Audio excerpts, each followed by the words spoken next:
Greetings, fellow humans. You know me as Iceman Caesar, and this is what's up in the world today. Legalize it, time to recognize it. That's right, ding dong, the wicked witch of prohibition for marijuana is dead. At least in Canada, because on Wednesday, October 17th, we are set to legalize marijuana across the country for recreational and medicinal purposes, which is an absolute historic, legendary day. You know, sometimes never thought that we'd actually ever legitimately see a day where cannabis would be legal to buy and use and grow and just, but, you know, here we are, and, real big thanks, first off, to Prime Minister Justin Trudeau, who made sure that this was part of his, election promise, and he delivered on it big time. It's here we are, October 2019, and cannabis is going to be legalized. I really want to stop calling it marijuana because that's the slang that word was created for it to make people not like it and have negative thoughts toward it. So I really like to use cannabis, but I don't think marijuana. I think it's a good word, but the roots of it are not good. So I try to use cannabis as much as I can, but I always say marijuana, so you'll probably see I'll probably be correcting myself a lot, or but I try to use cannabis, so just throwing that out there. But it's three more days. Recording this on Sunday, so 3 days cannabis is going to be legal, and I'm excited, but at the same time, as great as it is, there is definitely a bittersweetness to this celebration and this coming legalization, because it's with the the great news of cannabis being legalized, with that has brought greed, more propaganda, like illegitimate laws and punishments for this stuff. Like, gonna get into that for sure. Invasive control for everything, just over control. It's just like the environment that's kind of been created is not. It's not cannabis culture, and it's like, I mean, that's why some of the negative opinions people have are just so different from what cannabis culture, smoking weed actually is. It's like,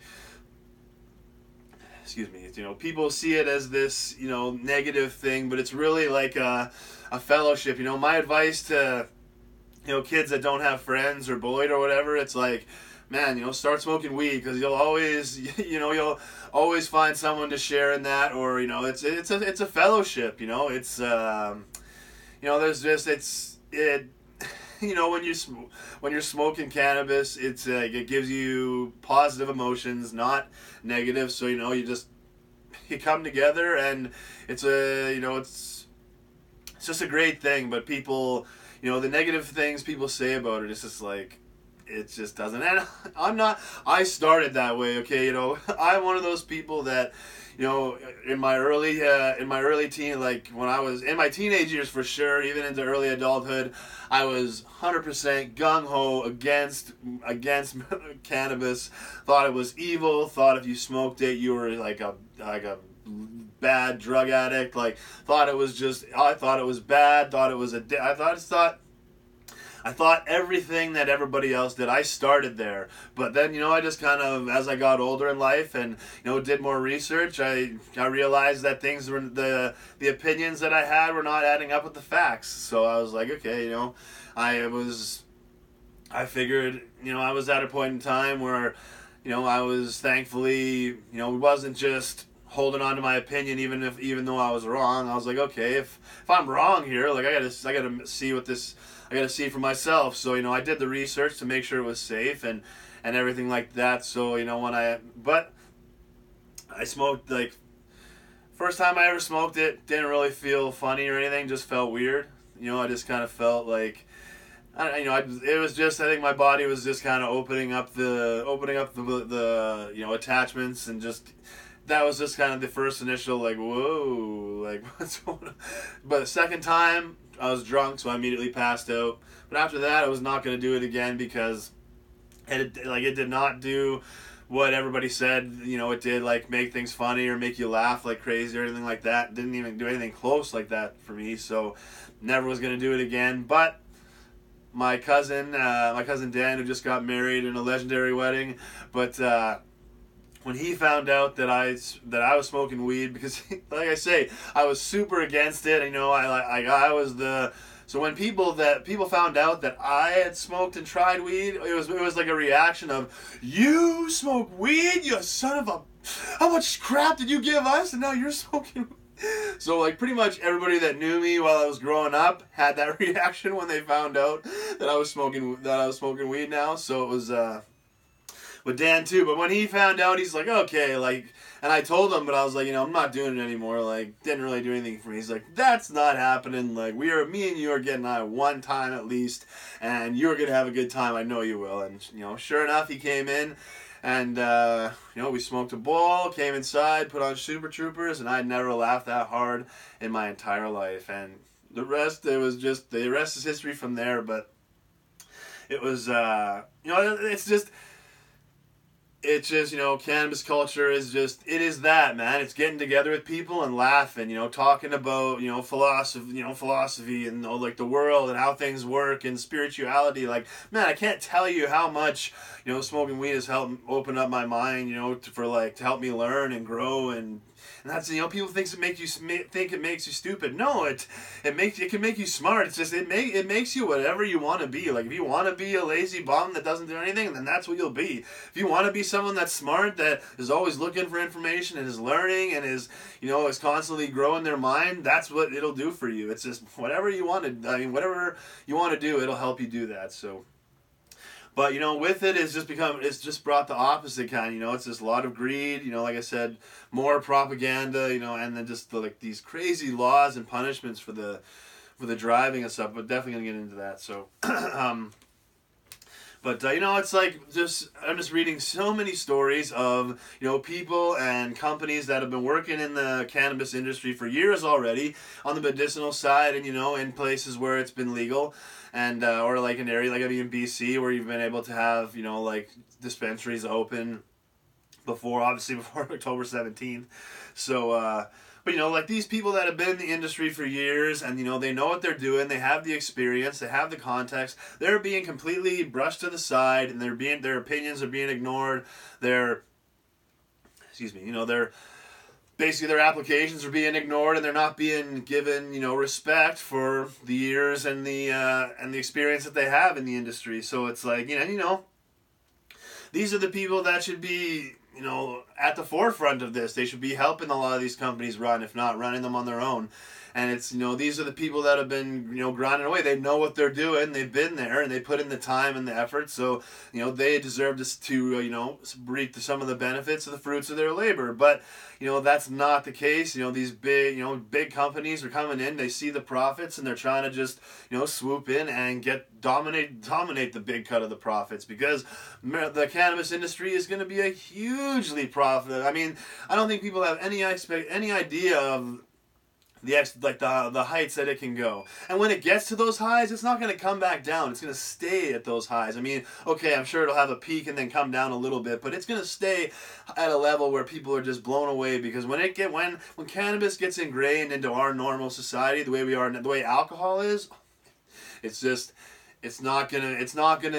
going to be such a profitable industry that we need to make sure that the right people, the good companies, the good people that are gonna, do the right things the right way are the ones that are leading it, not these companies that, have been supporting cannabis prohibition, now all of a sudden, flipping around and getting in on it, changing their investment philosophies or whatever, and all of a sudden they're making all this money in the cannabis industry. So too many stories of, these people that have been working in there for years just being shut out of it. So already off the bat, we're not even at October 17th, and already it's kind of like, man, you guys, like, you really are getting all things off on the wrong foot here. And and it's from what it sounds like, I mean, I can't say I'm an expert on it, but the system of how the licenses for the physical stores, the way that those were handed out, I think that was extremely flawed because, like there was just no consideration for prior experience or for places that were open, that were working medicinally, that were actually helping lots of people that obviously wanted to get into the recreational side as well, but already were working for medicinal, but they get shut down, they get shut out, they don't, and it's like, I mean, these people, a lot of these people, they're like, I definitely I definitely know of one place that was, it was basically all medicinal, like the creams and the CBD treatments, and like it was none. They didn't have any recreational store aspects, but they were one of the ones that got shut down in the big bust. And it's just like, I don't want to throw the name out there just in case, whatever, but it's it's just a shame that these people there's just no consideration to people that are already doing good work, and if they're already doing good work, why not give them the opportunity to expand their business and grow and keep it seemed like the way, and to apply, it was like a $5,000 fee that you don't get back no matter what. It's just like the greed and it's like just not starting out the way cannabis culture is. So I just think that system right off the bat was flawed. But obviously there were lots of good people and good stores that'll be open, but just seems that the system was flawed, and that a lot of good people got left out in the cold when they really didn't have to be, could have been included, and really should have been given their experience. It's and their stance on how many and where and just everything, really seems unnecessarily strict. Like, okay, obviously you can't just make it a free-for-all and, open up anywhere and whatever, but, it's like the absolute bare minimum, it seems, and they're trying to put these crazy restrictions on where they can set up and things like that. It's just like, and even now to start I just read the article in the paper that there aren't going to be any stores open for October 17th because of all the hoops and all the red tape that they have to jump through. Like, they're not going to be able to get through it in time for October 17th. Like, that is, like, they're clearly trying to make this as difficult as possible for everyone. And cannabis legalization is being dragged out of these guys kicking and screaming. Like, that's what goes back to my previous video when I say a good man like Trudeau, he can do good things like put cannabis through, people will make noise for it, and we did, but he's got to let other bad things go through. And look at how the world is focusing on Canada right now, trying to hammer us with all these things, and it's just, but that's getting off into another thing, but it's it really is just like crazy how strict the things are for these stores to be set up. And to the point of where nobody's going to be ready for October 17th. Like, clearly that clearly that says we're being a little too crazy here and we need to back off a bit. But it's I guess there's not going to be any stores open for October 17th when it's legal. And there's so I talked about it. I was saying that there's a lot more propaganda being pushed out about cannabis right now. Some of back to the health aspects of it, which is ridiculous. But the absolute worst propaganda being pushed out right now is about the driving. And it's such a touchy subject because impaired driving is bad. Drunk driving is one of the worst. It is one of the absolute plagues of our society, that because it takes innocent lives. It always takes innocent lives.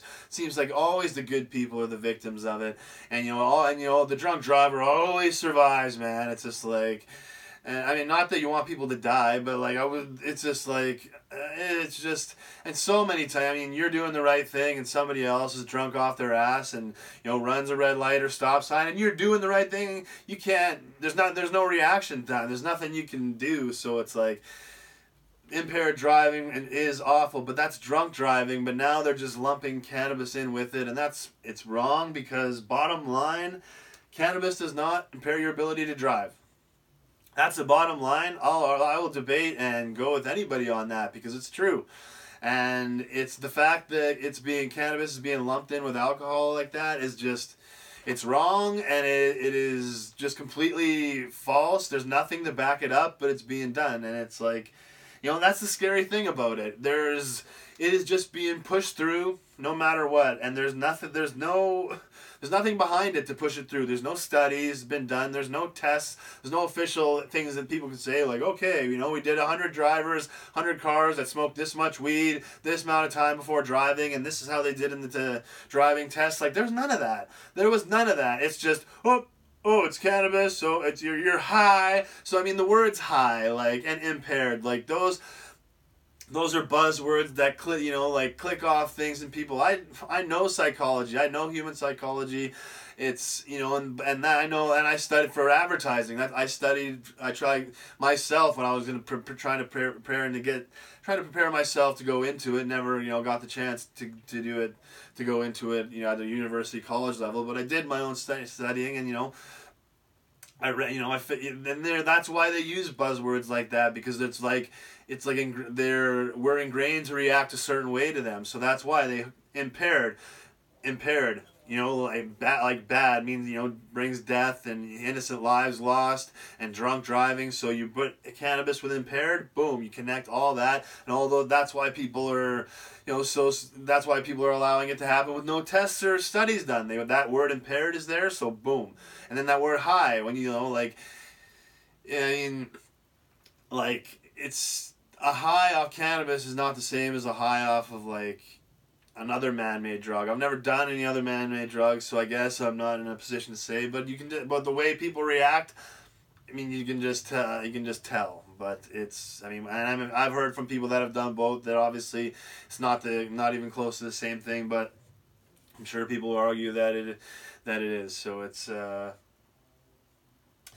But that's the fact that this is just being pushed through with nothing behind it. That's scary that people are accepting it. That it's like nobody is questioning. People, even the people that think that cannabis impairs your driving and want it and agree with everything that they're doing or whatever. You should want these studies. You should not be fighting about getting studies or tests done. You should want that. Yes, do all these studies, so we can have the evidence to say, look, here it is. Why would you not, anybody that's trying to get to the truth and the real and the right thing would want to have studies and tests done to see what the results are. So, but I know what the results would be, and it is what it is. Cannabis does not impair your ability to drive. So. It's it's the fact, but despite that, some of the most extremely harsh punishments are being accepted for these without any challenge. And I just cannot believe what I'm reading in the punishments they're trying to lay down for if they detect THC in your blood when they pull you over, which is another joke. It's a joke in itself, but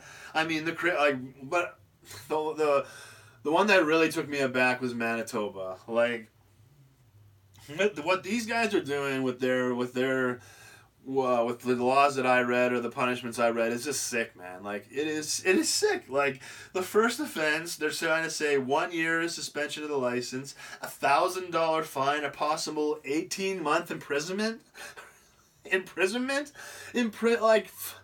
Lose your license for you gotta be kidding me. They haven't even, there's no one of the reasons why you do tests and studies is to say, okay, what level of THC would impair your driving, because that's the studies they need to do. They did those for drunk driving. They did those for alcohol. Not going to do them for cannabis, because you're not going to get the results that you want. Trust me. But second offense, 5 years suspended license, minimum 30 days imprisonment. Minimum 30 days imprisonment? Are you kidding me? So some good person that was found THC in there, but that could be driving fine because they can pull you over just because you look at you and they think you look a certain way now because they can pull you over for no reason. Oh, THC in your blood. You were doing fine, like not breaking any laws, but oh, THC in your blood. You can go to jail, have your license suspended, like make your life completely stressful and like basically, that is just.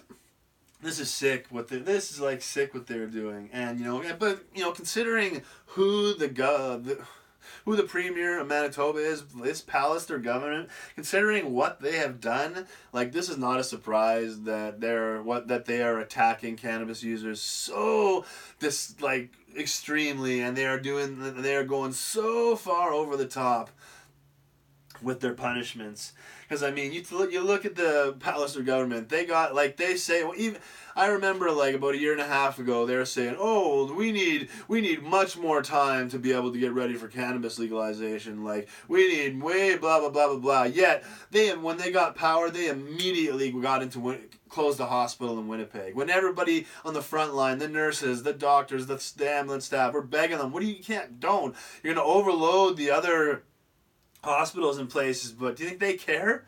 No, because Pallister is he's one of the dangerous because he is willing to be the worst version of himself. He knows better and is willing to be so like I can't like I hope Manitoba really realizes what they have done and votes this guy out then as soon as possible because he proves it. And it's like, look at the meth crisis they have now. Like, you're going to trust this guy who closed hospitals and put way more pressure on nurses? He's now going to step in and help them? Yeah, like, give me a break, man. Like, this is just... And the fact that, like, cannabis does nothing but good. It helps people, but this guy is attacking it with, like, a fierce vengeance. Shows you what kind of guy he really is, man.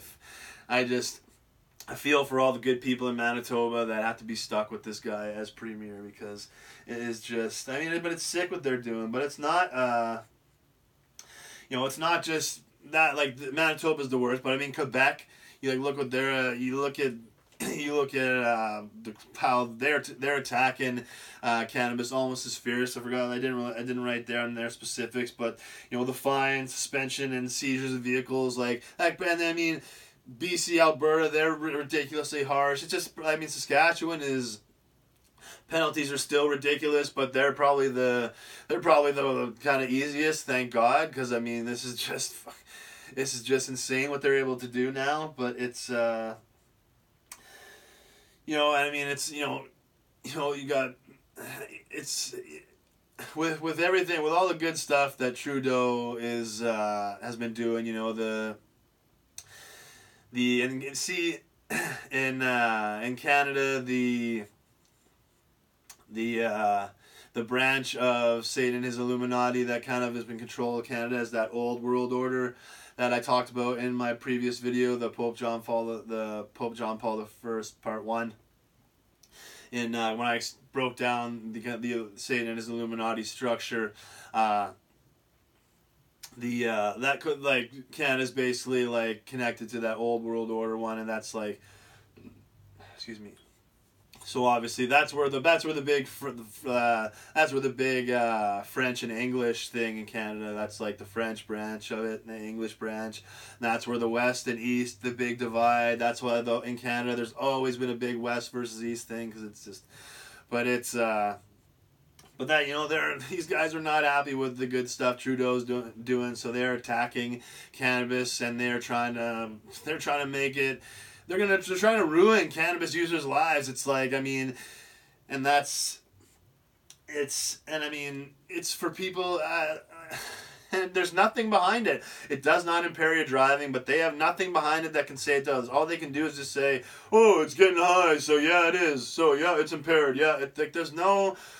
There's just nothing behind it, which is, it's scary that people are just willing to accept things like that with no. Even if you don't agree with me that it doesn't impair, you think it does impair your driving, you should want studies and tests done to prove it. Like, it either proves you right or it proves me right. Like, so, I mean, both of us should want that. I want that more than anything. Like, let's do these tests, and I guarantee that the results will be coming up in my favor for what I'm saying. But that's why they're just pushing through and never do them, because they know what they'll come up with. So it's just scary that though the general population is seemingly thinking this is okay.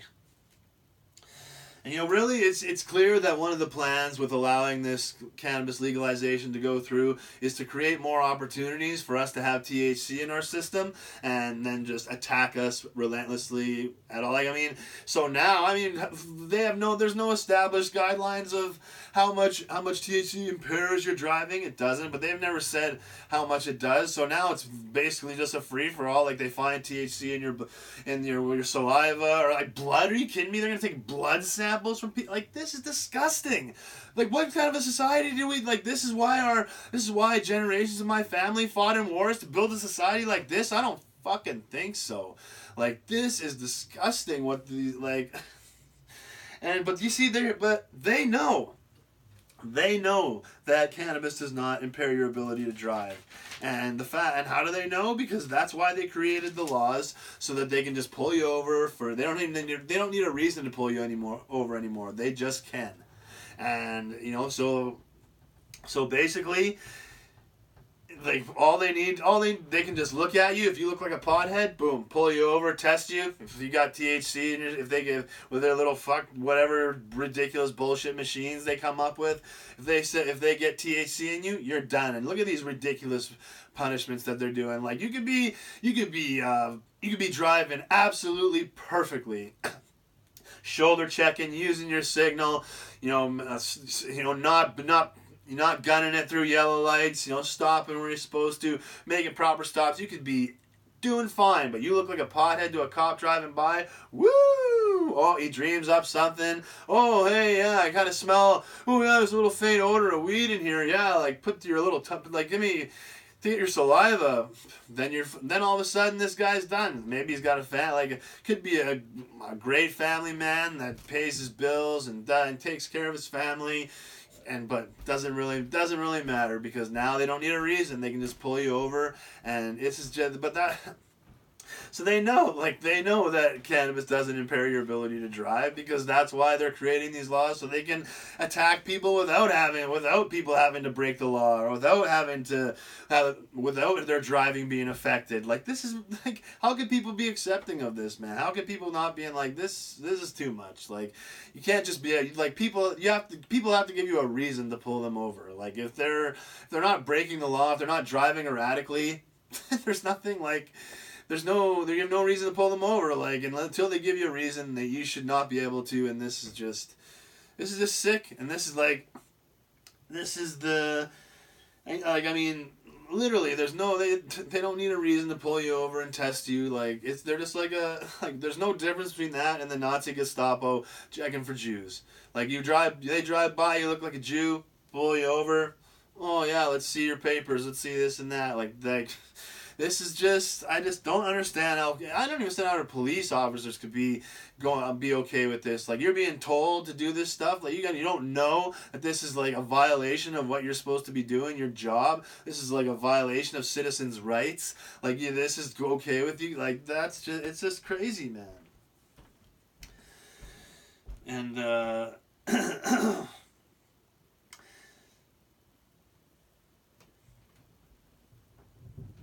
and it's just about ruining lives and making money. But this whole, like, this is not like a blaming the police thing. Like, oh, they're not the ones coming up with this. This whole little system they're creating with the cannabis and these crazy penalties and stuff. This all comes from basing the police budgets and everything on ticket revenue.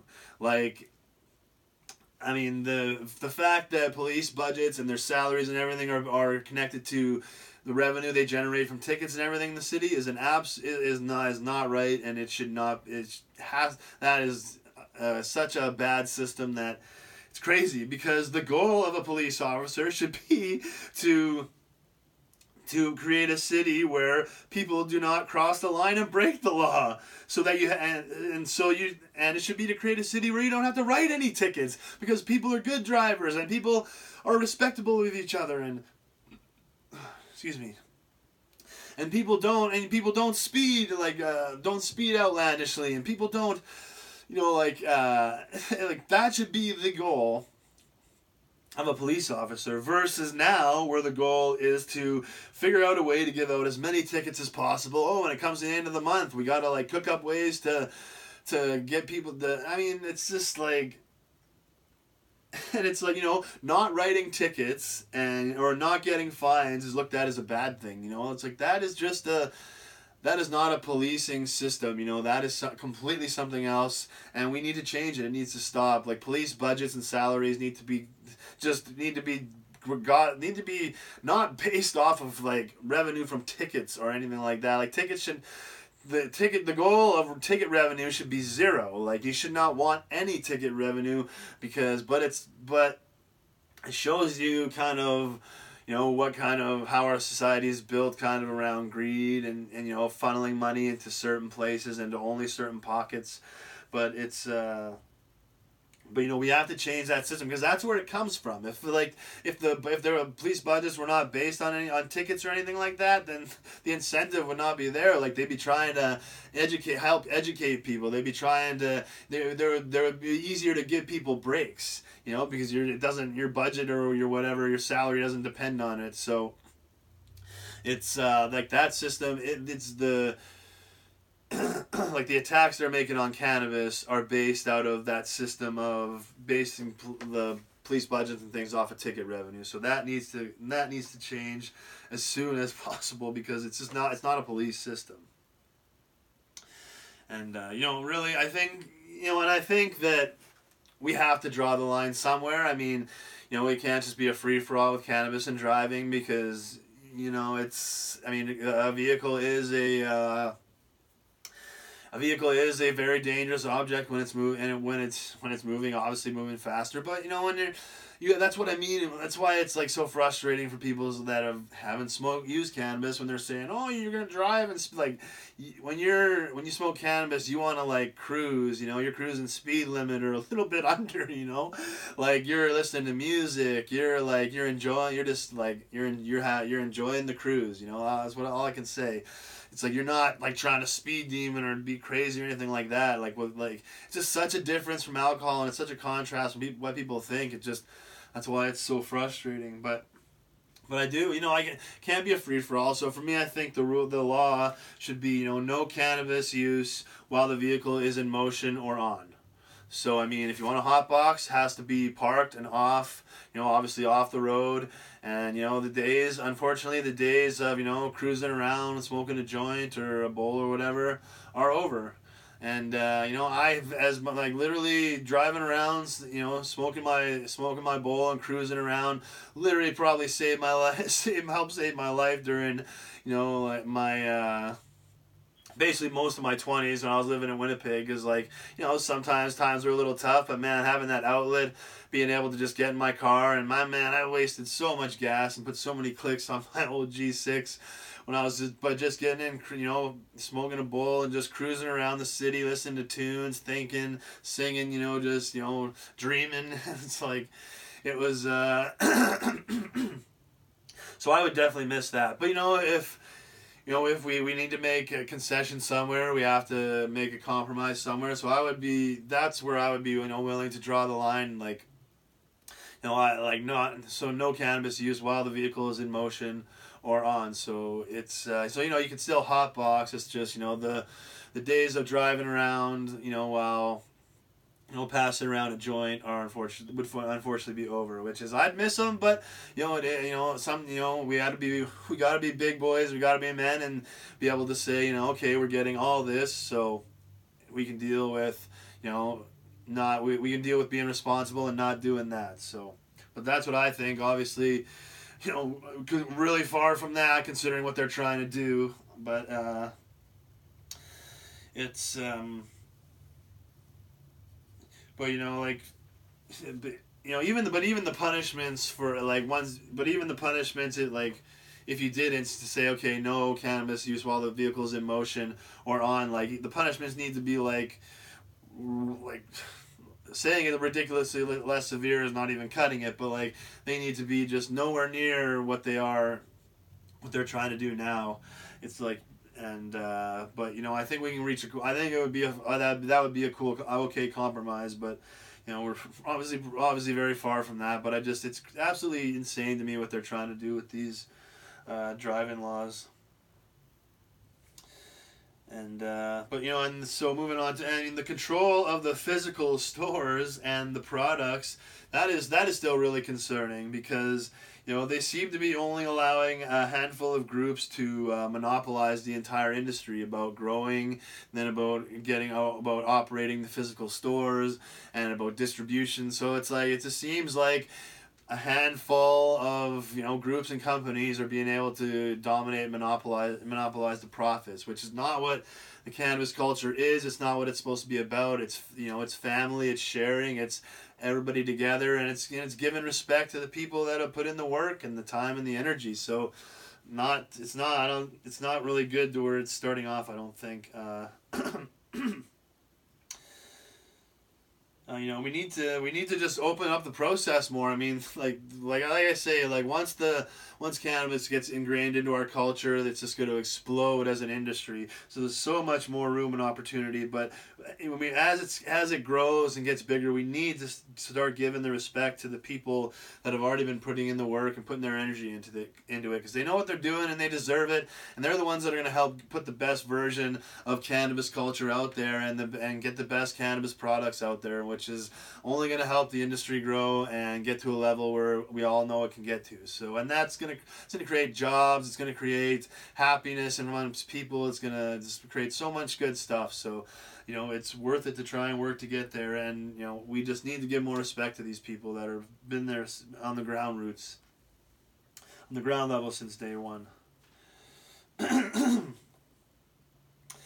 you always hear people wanting to put like really, really ridiculously strict regulations on packaging and edibles and concentrates and things like that. And, I have kind of mixed feelings on some of that. Packaging, I think that's pretty ridiculous.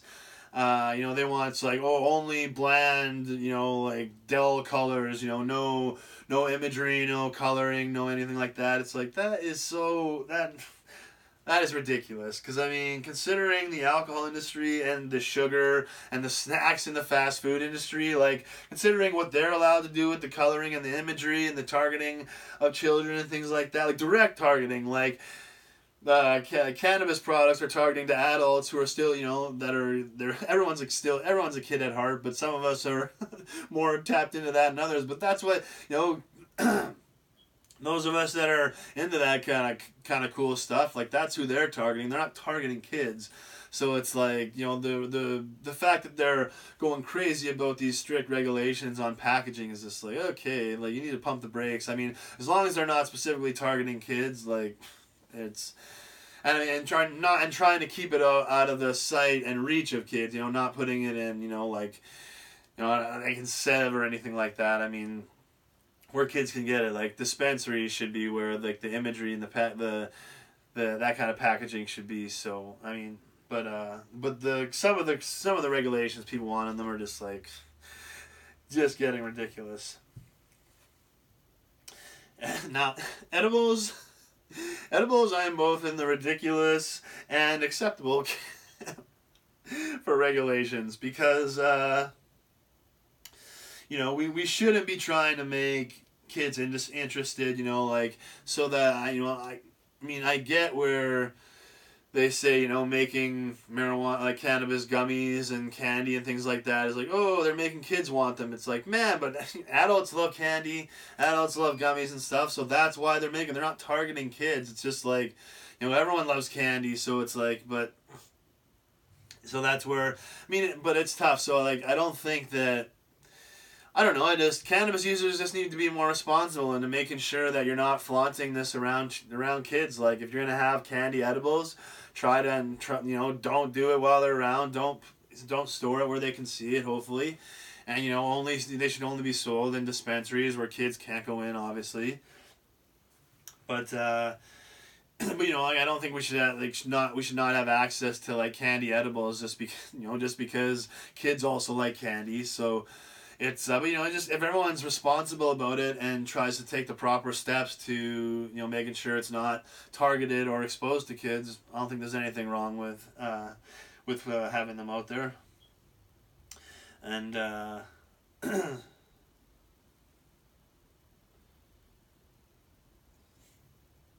but now, okay, edibles do need to be monitored in regards to how strong they are and who is taking them. Because me, I consider I've been smoking weed regularly, pretty much every day for a long time, over 10 years. So I consider myself a weed veteran, and a good edible can still fuck me up really good. So like, I definitely understand needing to really like make sure there's proper regulations for edibles, because I mean you can't overdose and die, but you can overdose and feel really really fucked up. And like it's not for somebody that's not wanting, is not prepared for that or not ready. Not gonna be that fun. I mean, like, you can't die, but like it's not gonna be a good few. It's not gonna be a good few hours.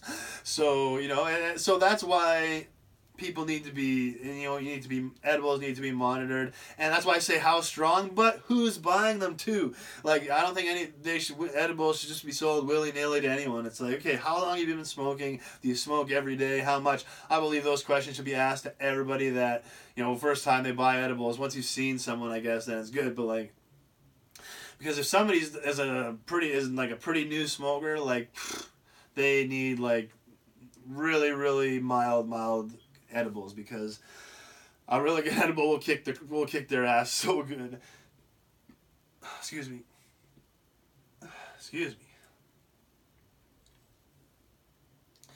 And but once again, like, looking at alcohol, I mean, you look at the flavored drinks that they have, and the flavored shots, like all the sweet tasting shots that they have, the flavored alcohol, flavored vodkas, flavored rum, things like that. I mean, they have apple beer, orange beer. It's like, you think kids aren't interested in apple juice, orange juice, strawberry? You think kids aren't? I mean, it's like, you look at the alcohol industry and what they're able to advertise and the products that they're able to put out, but I mean, cannabis candy is all of a sudden, the worst thing in the world. And so it's like, I mean, if you're gonna allow the alcohol industry to have all these products and advertising, then I mean, it's cannabis is not harmful at all. Like, I mean, you can bring up. I mean, I'm not saying I don't want to ban alcohol. I mean, I love me a good brewski, but it's like there's a lot more harm. There's lots of harm that alcohol brings, or there's no harm that cannabis does. So, I mean, there should be restrictions on edibles as far as how much can be put in, how strong, and who you're selling it to. But as long as that's done, I mean, you could have a scale that goes up to whatever, as long as the person selling it knows what they're doing and is like gets a read on someone. I mean, obviously anybody can come up there and lie, but if you lie, it's on you, man. I mean, what are you gonna do? But I mean, like I say, you can't overdose and die. You just might feel really messed up and not have a good few hours. So. But again, concentrates like shatter and crumble and things like that. That definitely needs to be. You need to make sure that it needs to be probably regulated just on who you're giving that to, because man, it is crazy how like everybody that I've ran into, like the last about 5 people that I've been around, that I've had either my dab rig or the portable vape dab. The last 5 people that have tried that, 3 people that said they were, oh man, I smoke lots of weed, I'll be good with the dab, literally like got so messed up. One was one was literally off his ass, had to be helped home. The other, off his ass, had to be helped home. The other 2 were weed veterans, and I thought were just, but literally both of them were like, wow man, I am like really, really high. Like right off the bat. I was like, whoa, I didn't. I thought they were just gonna. Not that they were all messed up, but they were just they specifically commented on the high and like so, and they're definitely weed veterans. So I was just like, wow, dabs. I call them dab. I refer to shatter as dabs, but this dabs need to be, man. If you're not used to it, you got to ease into it if you want to get started, because dabs will put you on your ass. But it's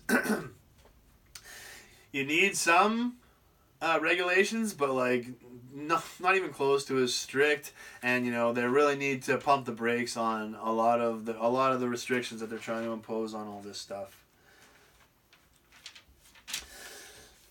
Okay, so now with all that, you might think that this is a really bad thing that's going to happen, like cannabis legalization. Oh my God.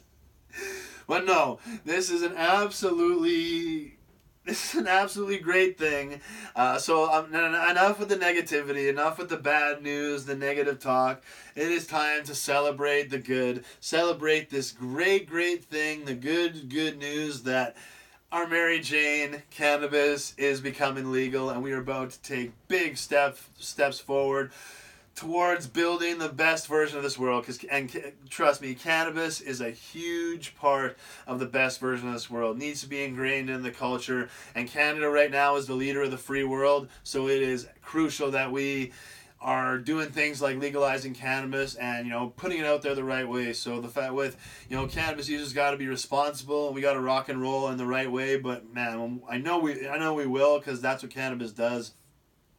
It inspires the good things. So it's I just once we do, it's just gonna create a society that's gonna keep going up and up and up and not stop. But man, we're 3 days away. No longer do we ever have to accept bunk weed from dealers ever again. I mean, even the good dealers that you could rely on, even they'd come through with the bunk stuff every once in a while. But now we're going to have multiple, eventually, but we're going to have multiple stores to shop from, ensuring that we procure the highest quality of cannabis. And that is just a dream come true, man, because like the days of scrambling to find just anybody that would sell you an eighth, a quarter, a half, whatever they had, and just going to the person doesn't have good weed, but nobody else will answer, or everybody else is dry, and it's just like, man, just wanna get something. So those days are long gone, and it is a big contrast, and now we got multiple stores to shop from, and it is just going to be glorious. And I am just so happy that the generations of sons and daughters that had to deal with prohibition conditions has ended. That there will no longer be generations of sons and daughters that have to go through the bunk weed, that have to go through the dry people being dry, that have people not answering the phone, going to sketchy people's, having to go through sketchy areas sometimes. It's like, no more of that garbage. So you can walk into a nice store, and if these guys don't look like they have good stuff today, you go into another store and see if they got the prime times. It's like, man, we are in a dream come true here. And it's just, obviously it's not going to be like that off the start, but man, I just, once it gets going, once these people that are against cannabis, once they give it a shot and they try it, and it like injects that positivity, that humor, that love, that laughter, once it that happiness, once they finally experience that, a lot of people don't realize they haven't experienced like true laughter and happiness and joy for a long time. And when you smoke cannabis and you get that experience of that third session like I had, when you have that, it's the best, man. The first 8 months of smoking weed are the best time you'll ever have. You'll never laugh harder. You'll never be more high. You'll never enjoy things. You'll never be in that, man, it was crazy, and then you'll never be in that state ever again. The first 8 months are the most fun. Enjoy it. Watch every single funny movie you love. Watch them over and over again. They'll never get stale. Even now, but not in those 8 months, it'll just be, I'm just saying, enjoy it. But, it's, it's I'm just so glad that they're not gonna have to fight for it anymore. That they're gonna get, you know, the absolute best version of it, and you know, these kids aren't gonna know how good they have it, man. It's like, it's not gonna be very long. It's not gonna be very long till people start to forget about what it was like to struggle to get cannabis, and you know what the struggle was like. It's gonna be like, you're just gonna be so used to going into the stores, and you know, just like, again, you're just gonna be so used to smoking the most primo weed that it's just like these kids are just not gonna know the struggle. You know, their struggle is gonna be like, you know, ridiculous. Like, man, the store's closed. You know, or oh man, I gotta walk all the way to I gotta walk into the store. Man, can't they deliver? It's like, little. You know what I had to do sometimes to get a little bag. You know how many times we had to drive across Winnipeg just to pick up a gram sometimes. Man, those were some of the best times, you know, those like cruising and listening to tunes, and a lot of, you know, sometimes those are the times where we were making our hip hop, so we put in a beat and, you know, just rap over it and try to put things together. Is just like, man, some of the absolute best times. But lately, well, you know, I've actually been sticking mostly to dabs, and, you know, not smoking as actual much physical weed, because, you know, once I knew you could choose, once I knew we were going to get to the point where I could choose my quality, and, you know, there was just no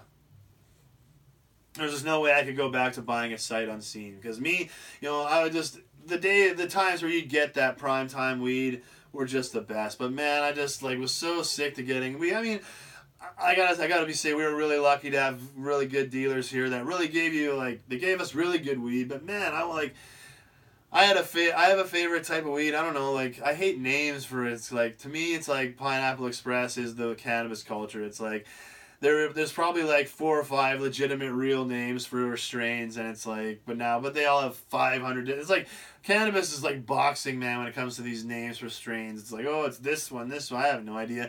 My favorite weed, it's like hard to explain. I try to explain it to my brother. He has no idea what I'm talking about. But one day I'll find it again and see it. But, you know, like, that is the kind of weed that I want to get consistently, you know, like, the kind of weed I want consistently is like the best weed that you get from the dealer.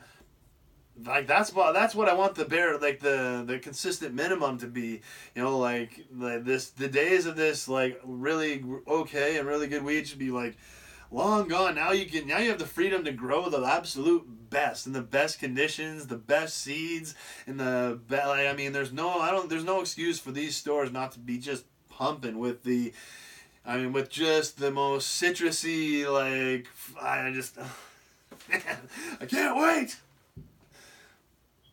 But that's one of the reasons why I'm sticking to dabs, is just I'm sick of being disappointed by, you know, physical weed and just, you know, really getting through it. So, you know, dabs get you baked at literally the same thing every time. So it is awesome. Dabs are awesome. But I like, you know, the chilling out and smoking a little weed, and, you know, I love my bullet. I love smoking weed out of my bullet. So it's so I'm really looking forward to these stores opening and being able to choose the absolute best prime time weed you can get.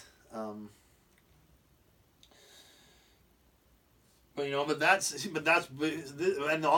what I want now, you know, like, some of these stores got to come through, now that it's legal, they got to come through with some of these crazy strains you see in, like, the pictures when you search, like, primo weed, or, you know, really good weed or whatever, like, these crazy colored strains and they just look like they've been frosted, like, 10 times over with THC.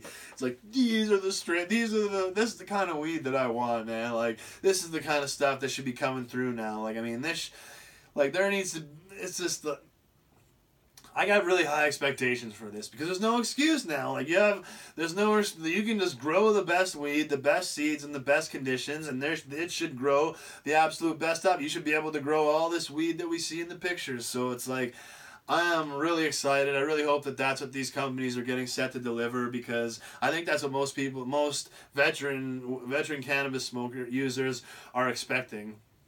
And it's just, and if that's the kind of weed that's out there, man, people are gonna have the best time. Like, if people are smoking that weed for their first 8 months, I will be, I don't say jealous, but envy's one of those things. I can't say that, but it's like, I remember during during those first 8 months when there were probably about, we got pretty lucky during that first 8, probably about 10 times where my brother said, man, God was smiling down on you because you had some ridiculously primo weed come through when you first started smoking weed. Like, he specifically remembered. So it's like, I remembered those times, and like, we would just get ridiculous. We would laugh. We couldn't even watch the movie, man. The first joke, all of a sudden you're laughing, and you're half an hour in. All of a sudden, by the time you finally stop laughing from that initial first joke, like, that was I just never like. Those are my favorite, some of my favorite times in life, man. Like, I wouldn't trade. I wish I could go back. I wish I could be that baked again. Like, so I can't say it enough. Cherish your first 8 months when you get into it. But this is the kind of weed that I'm expecting, and we just have such a big potential to really lead the world. We're the leader of the free world, and we're ingraining cannabis into our culture by legalizing it coast to coast. So, man, like, if everybody steps up and puts the best version of the cannabis product out there, it's gonna be an absolute grand slam home run. Which is, I know that's what we're heading for. Excuse me. And now, maybe we're now that cannabis is legalized, and once these people that are against it, if they finally, experience it and try to see what it's all about, they have a great time, they start, turning and getting on our side and wanting it more ingrained in our culture, then it's just going to move forward. Man, maybe we're a lot closer than I think to movie theaters that allow cannabis use. Could you imagine like a Will Ferrell comedy coming out, and you get to smoke weed right before it? Oh my God. And like, obviously in the theater that would be like a hot box. Obviously they need some ventilation, but that would be so awesome, man. And like, that would be a huge draw, not just for new release movies, but for all the catalog titles too. Like, you could, like, new release movies, seeing it in the cannabis theater would be, man, like Star Wars, like Marvel movies, all these would be just, like, you wouldn't be able to get a ticket. And then these catalog titles, man, Friday and Saturday nights, go to the cannabis theater and see Anchorman and get baked and watch it in the big theaters. Princess Bride on the big theater while you can get baked in the theater. It's like, that would be such a huge sell for the movies and concessions. That goes without saying. But like, the movie theaters, if they're hurting right now, man, cannabis friendly theaters is the way to go, because that will just be such a huge draw, not only for the new releases, but for all the catalog titles as well. And then animated movies, obviously you can't let kids come in. I mean, so you probably wouldn't be able to. That would be one of those things that, the theater would just be so popular that, people would just, it wouldn't be advertised, come see Disney, come see a Disney movie and get baked. Like, that would be awesome. But, whatever. Like, I mean, we start with new releases and catalog titles, comedies, fantasies, great big movies. Lord of the Rings, man, that would be in theater while you're able to get baked. Man, but we might not be as far from that as we might think. As more people realize cannabis is not the bad, evil thing they think it is. It's this great, amazing thing that we're all trying to say it is. Once people start accepting that, I think that we will be seeing movie theaters that you allow cannabis use very, very soon. But that's just kind of things excite me. And then, like coffee shop, cafe, lounge types that allow cannabis use, being able to sit around and have some fellowship time with everybody, smoke a little bit of cannabis and just, laugh, tell jokes, tell stories. Like, that's what it's all about. Like, it's not, when you get drunk and stuff, there's violence, there's other stuff. I mean, there's lots of good fellowship. Right? I don't want to, I mean, there is, compared to cannabis, alcohol is, bad. But I mean, I love a good brewski. Like, I mean, it's just, but there is a lot of bad that can come with it if you're not being very responsible with cannabis. It's like all good, man. It is all good. I mean, they're like, obviously now it's going to be illegal. There's going to be more examples of negativity. Like somebody that's already a bad erratic driver is gonna do something, have a dumb accident, and there's going to be THC, and oh my God, look, see, look, all the millions of drunk driving deaths, and that's just whatever. But it's going to be one or two things are going to happen with cannabis, and then it's going to be, oh, see, look, see. It's like, it is just ridiculous. I mean, but it's yeah, but I mean, it's just it's just rarely any bad. 'Cause it doesn't inspire violence or doesn't make you wanna do, and just it's, I don't know, it's really is so much good that it really, it's one of those things where it really is what you say it is, at least like what we're saying it is. So. But man, parks that allow cannabis use, like, it's just, I love going to our city parks and like our national parks, like in Winnipeg, Assiniboine Park, one of my favorite places to be. I used to love there, and I mean, it would have been paradise to be able to go there and just smoke cannabis as much as I want. But I always felt bad because I knew there were people around there, that families maybe that didn't want to smell it, or people that didn't want to smell it. So I just always, even though I was sometimes around people that didn't care, but I always kind of felt a little bit bad. I didn't want to always light up, but I always would have been like, man, what a great place it would be if you could go to a cannabis friendly park. Like, it would be so fun. Like, you could go there without any weed, man, and someone would see you walking around. It's like, hey, come on, join the circle. Like, that's what it is. It's such a fellowship friendly culture that. And it just inspires so much good and positive, happy emotions that it would take that's all it would take, just walking around and you'd be invited in. But I'm sure the negative people would be like, oh, it'd be trash, it would be this and that. It would be the cleanest place, because even the people that weren't responsible, they'd get cleaned up for, we'd be bitching and moaning the whole time, like, you stupid idiot, irresponsible idiots, and making us look bad. We'd make sure it was cleaned up so that everything looked good for the parks, so that people could enjoy it. And I just can't wait. I mean, I really hope that they designate like some parks to build up for cannabis friendly use, because I mean, we don't, and that's one of the things that cannabis users need to be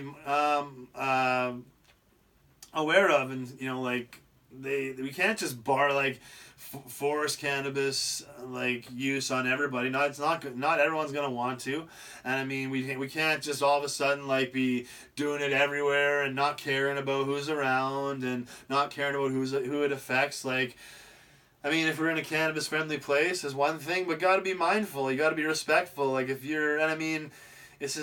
can wait. You can move to another area. You can wait till you're in your car. You can do this and that. It's like, I mean, if it's not the end of the world, if somebody's around, is going to be irritated by it. If you're just like, okay, if it's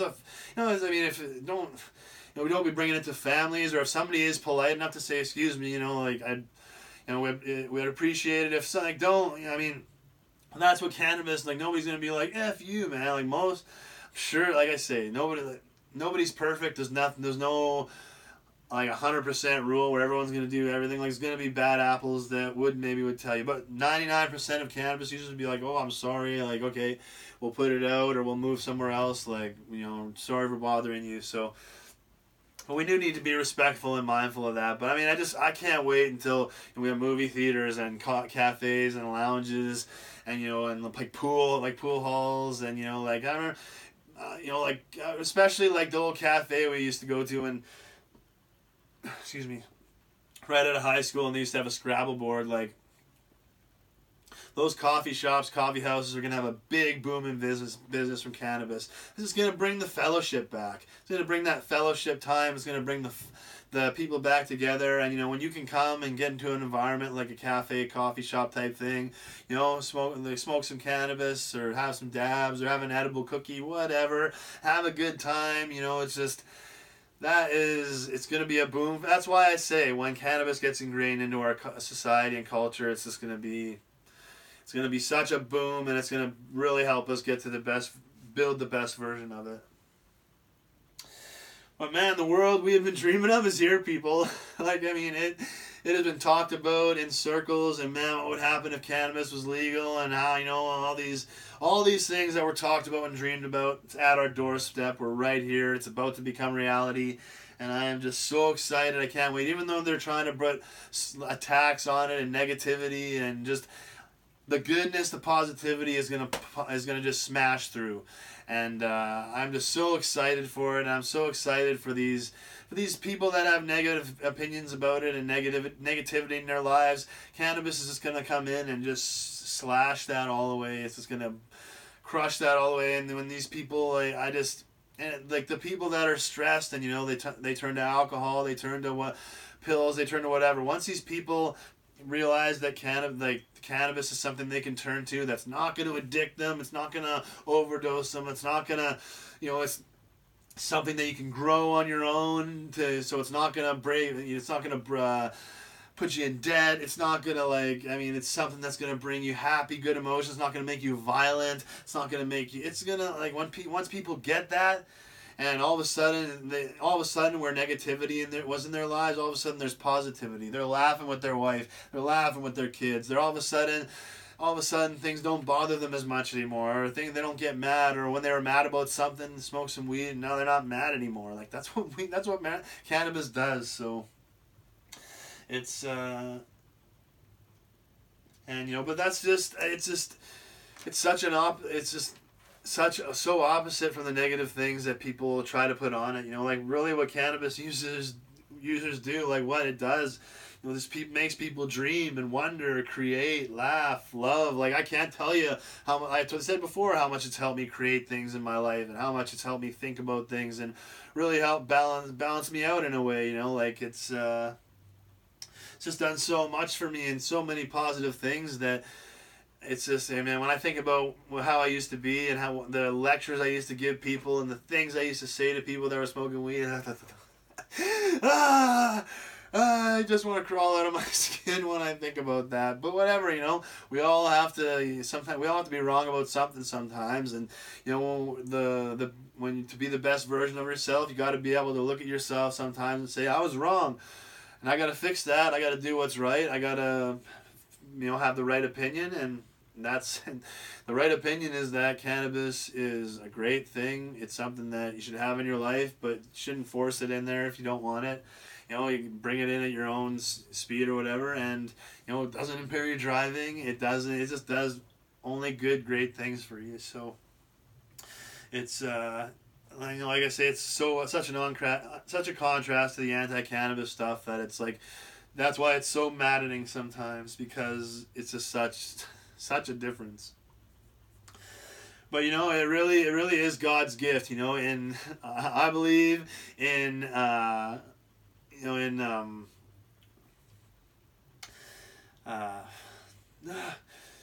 I believe in like the Christian translation, cannabis means God's gift, man, because like one half of the plant is hemp and can be used for plastics, for oil, gas, clothes, etc. You know, and once we start wood, like paper, like hemp can replace.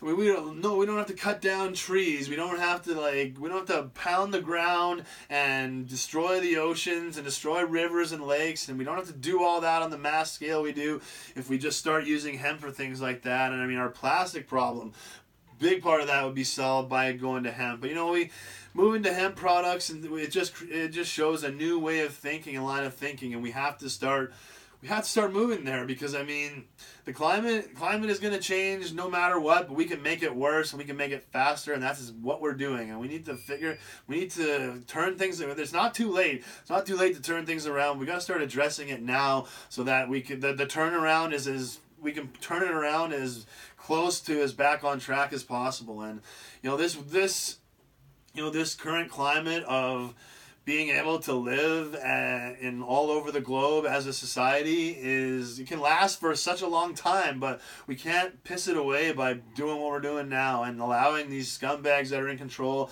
to just try and destroy this world, and to try and we can't, this belongs to us too, and we need to just, you know, put a stop to it. And moving towards hemp products, that's that is a big step. And you know, but one idea that I kind of had for for trying to solve the plastic problem, never really knew where to throw this in, but I'm gonna throw it in here now.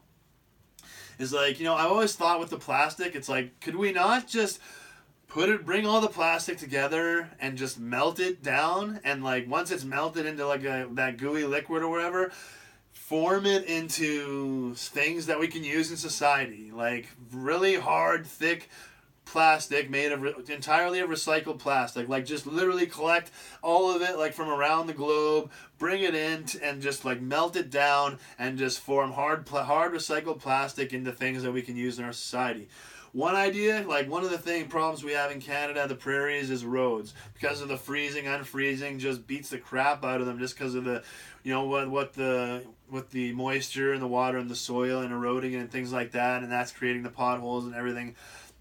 It's like one of the problems maybe plastic could fix. I don't know if this is environmentally safe or feasible or whatever. It's just an idea I'm throwing out there, but it's like you melt the plastic down into like road-sized sheets, and as these cities are repairing roads, like, I'm not saying go and tear up all the roads at once, but as cities repair their roads, you put down a sheet of recycled plastic as the road, and that can act as a little bit of a foundation so that it's to keep some solidity, so that the concrete is, so that at least to keep from potholes, so the soil stays in one place, it's not eroding down into the ground. Like, I don't know, maybe that's not a feasible plan, but thinking about it, I don't see why not. I think it would be good to have that solid foundation, and it would cost no money because it's recycled plastic. It would just be collected from garbage from around the world. Like, it's a problem and we need to fix it, so just send your garbage to, whatever this factory is that can melt it down and form it into these roadside sheets. Or I'm sure there's lots of things that we could replace in our society with this hardened recycled plastic, but we got to start moving towards figuring out and thinking of ideas like that, thinking outside the box to try and, turn things around on the planet, to save, to not put as big of a strain on the environment, to not just destroy our natural resources like trees and our water and our land and oil, and to take the oil out, we're going to have to use oil in our society, but we don't need to rely on it. Like, we could have electric cars, we could have like batteries of supercapacitors, we could have magnetic motors. Like, the renewable energy possibilities are endless, and they're just, Satan and his Illuminati do not want them. That's why they're not out there. But once we take down Satan and his Illuminati, then we can just boom. Then it's a free-for-all. Whoever's got the biggest and the best renewable energy idea, let's rock and roll. And then it's just solar power. We have wind turbines, and we have hydro, and we just have so many things that we can do for renewable energy, and to really help and to focus on other things so that we're not destroying the planet. We can be enjoying it, and we can be, maybe we can be seeing wonders and sights that the planet can produce for us that we couldn't even dream of. Like, we think things are possible, but maybe if we're treating the planet the right way, it'll open things up. Who knows what the possibilities are, but the main thing is we want a planet to survive on, and for as long as humanly possible. And to do that, we need to be trying not to make climate change worse. So we need to be focusing on it now. And people that don't want to do that and focus on it, get them out of power. It's like, you guys we all share the planet, so we'll save the world for you. But you're gonna be on the lifeboat being dragged behind. So it's like, but moving towards hemp products and like hemp-based things for society is one of the big steps, and that'll open up the type of thinking towards renewable energy and things that will really change our society. But that's one half of the plant. The other half of the plant can be used for medicinal and recreational purposes. And like THC to me I call it the stress killer. Like, if you're stressed, you smoke some weed and it will cut right through your stress and just burn it right down. And we'll just melt it away. And it's not perfect. I'm not saying like everybody that's always mad is gonna smoke weed and see sunshine and rainbows. But I guarantee you'll have a little bit of a calmer effect. And if you're not trying to fight it, I think it will work pretty much every time. But that, it's a stress killer. THC makes really one of the things the one of the best things you can say about the effect of THC in cannabis is that it makes you content.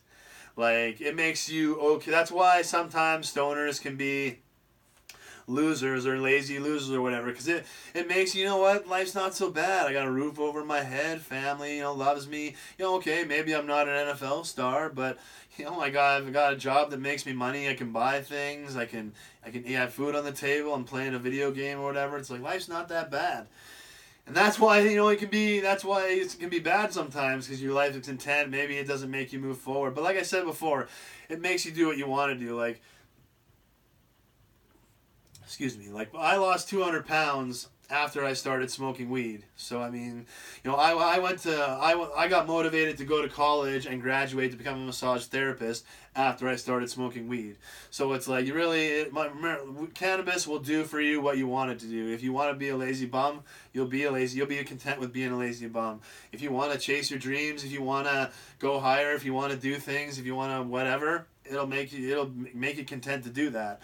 And man, I can't tell you how much cannabis has helped me deal with the pain from being a massage therapist, the soreness from being a massage therapist, the soreness from pushing myself very hard in workouts, being able to relax after a stressful, man, my life is, not all, I mean, sure, some people think my life is easy, but let me tell you, it is not. It is, it's very tough sometimes to deal with the obstacles I've had to deal with. Everyone has to walk their own path, but it's, my path has been, for the path I've been given and had to walk, it's been very tough sometimes, especially with things that I've wanted and desired and not been able to have. So it's, that's, it has really helped. It just done so many positive, good things for me that I just, I just never, I can't say enough good things about it, and I can't, promote it enough to people. But and THC is proven to attack cancer cells. Cancer cells are cells that become damaged, or damaged cells, dead cells, or cells that are growing too much. THC attacks those cells THC attacks those cells so that dead cells so they go away, grow cells so they stop growing, damaged cells so they become waste, and so they don't affect the area they're growing on. But it's but that's proven, and it's obviously any smoke inhalation for the lungs is bad, but there's so much medicinal aspects to smoking cannabis.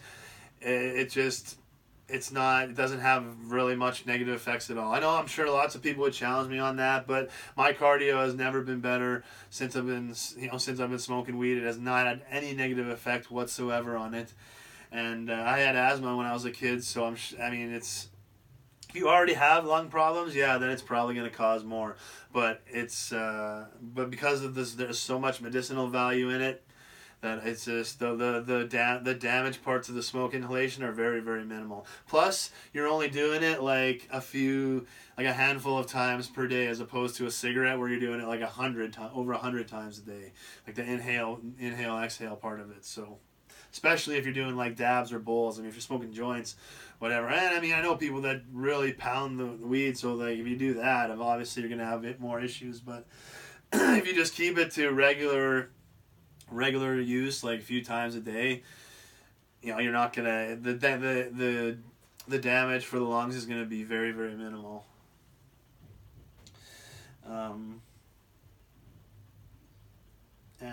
It really, and that's the people try and lump it in with man-made drugs, but it just does not fit in at all. Man-made drugs, every single one addicts you. Cannabis is not addicting. It will not addict you. I smoke it every day, and there are weekends where I'll go see family and I don't smoke it at all. And even though I have it with me, I went to Winnipeg and I was having such a good time. I barely had any hoots. So it's like sometimes I smoke, sometimes I don't. It's not, but it doesn't matter either way. Like, it's not addicting at all, whereas man-made drugs are. Every single man-made drug you can overdose and die on. You cannot overdose and die on cannabis on any aspect of it. So you know, right there.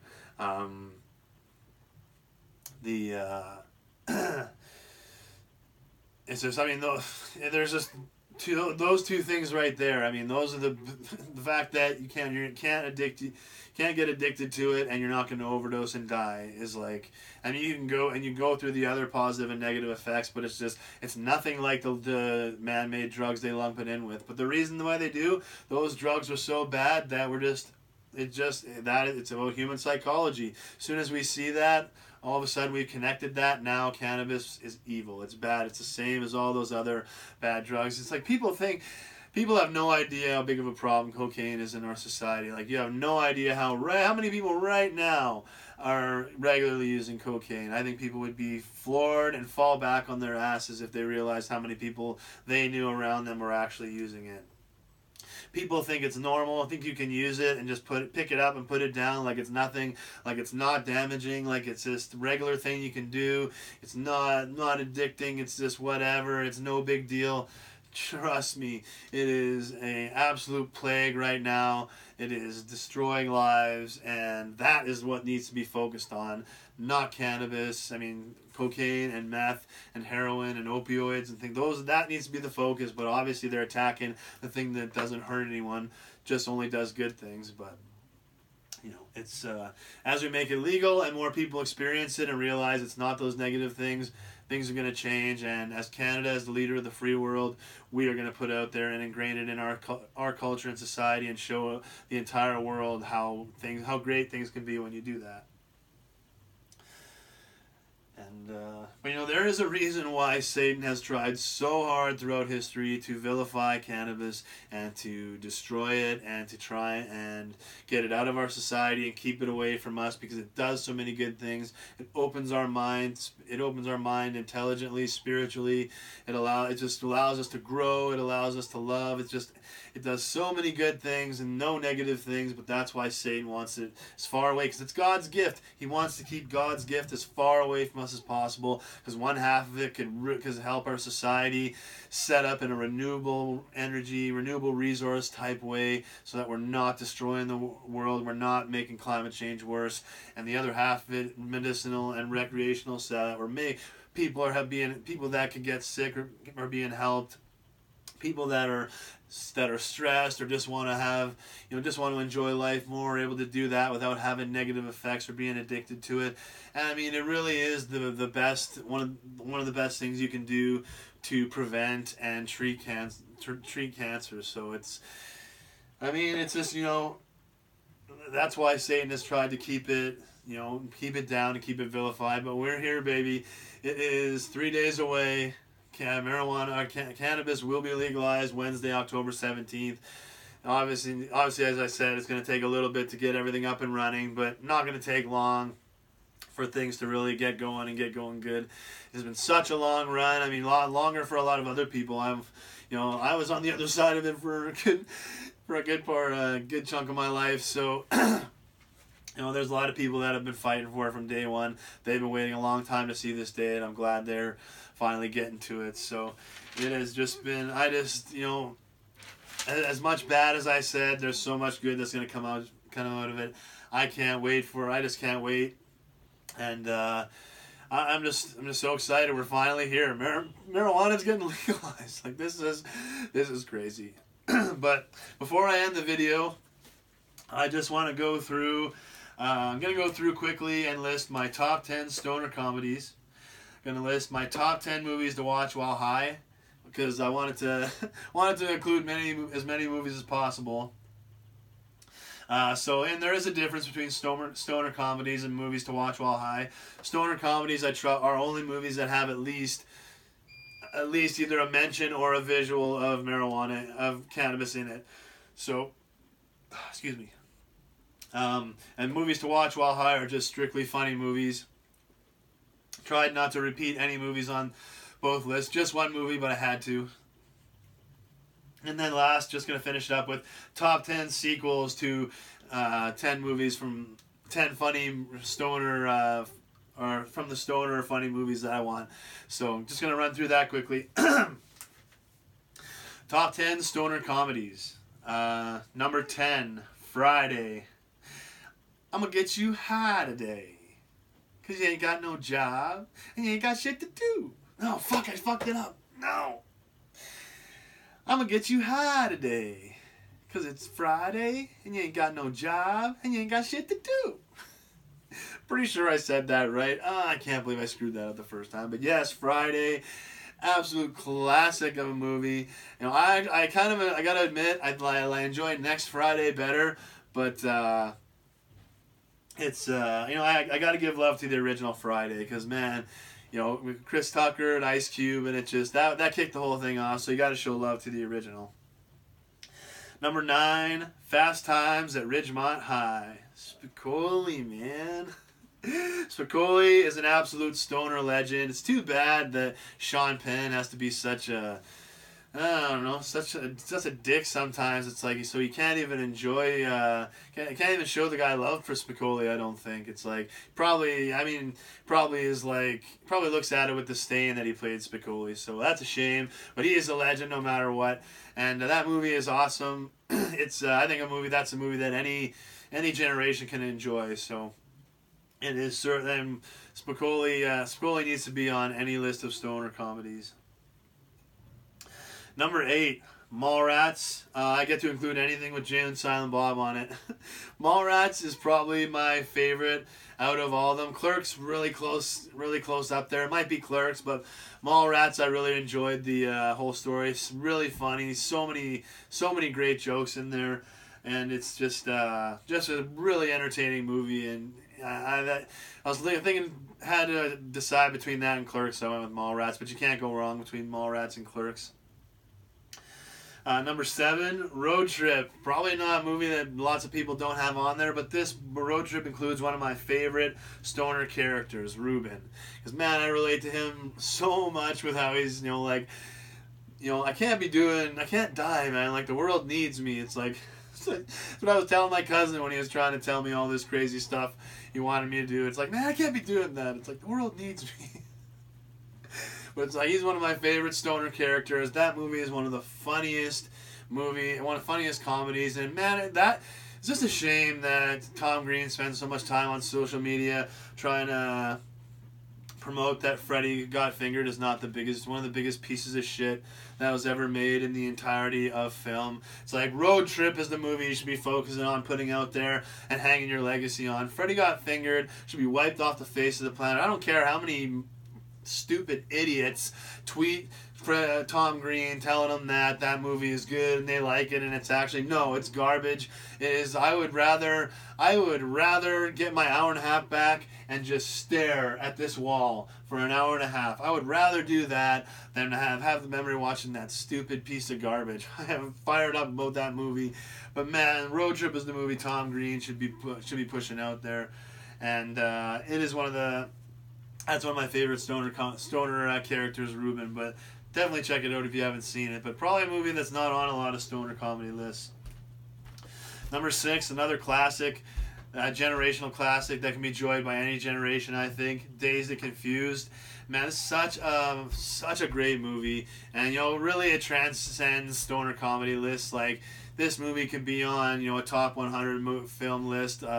It is just a great movie about, and I mean, it's so well done about growing up that I think any generation could watch it and relate to it and enjoy it. So, really, really great movie, and needed to have it on my list. Number 5, Harold and Kumar Go to White Castle, and man, these guys really came along as kind of the, you thought they were going to be kind of the next Cheech and Chong type, and they delivered.